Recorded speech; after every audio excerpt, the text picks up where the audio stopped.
This situation is a textbook example of the chaos that ensues when controversial figures like Charleston White are given platforms, especially on widely listened to podcasts like Jeff Teagues. His inflammatory comments about Angel Reese, the WNBA, and black women have sparked an intense and multifaceted debate. Here's the breakdown of the key issues. Charleston White, known for his brash and often offensive commentary, made incendiary remarks about Angel Reese, suggesting she should lean into over-sexualized branding and even create an OnlyFans account. He compounded this with derogatory statements about the WNBA, calling for its cancellation and using language that many found disrespectful and misogynistic. The core of the uproar centers on the tension between free speech and accountability. Free speech advocates argue that White and other figures have a right to voice their opinions, no matter how unpopular or offensive. Critics contend that such speech perpetuates harmful stereotypes, sexism, and racism, and that platforms like Jeff Teagues' podcast have a responsibility to moderate harmful rhetoric. Angel Reese has become a symbol of empowerment in sports, representing a new wave of confident, unapologetic female athletes. White's comments feel like an attack not just on Reese, but on the progress being made in women's sports. They underscore ongoing double standards where female athletes are often judged by their appearance or marketability rather than their skill.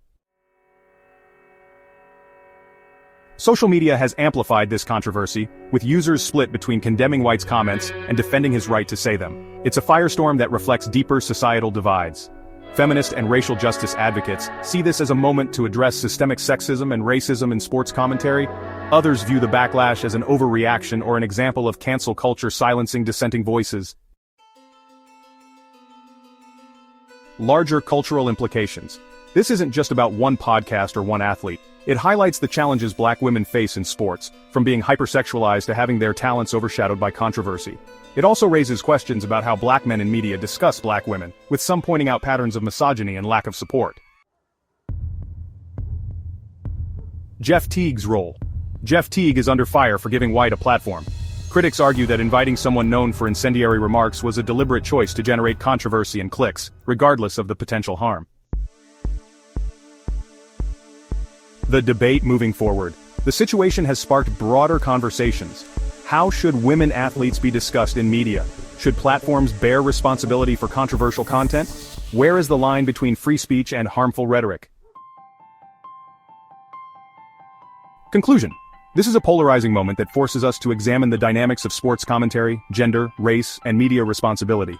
While free speech is important, so is fostering an environment where athletes, especially black women, are respected and celebrated for their contributions to sports. What happens next depends on how figures like Angel Reese and the WNBA respond, how Jeff Teague addresses the backlash, and whether this sparks meaningful change in how we discuss athletes moving forward. Please like, share, and subscribe to the SportsSlices channel.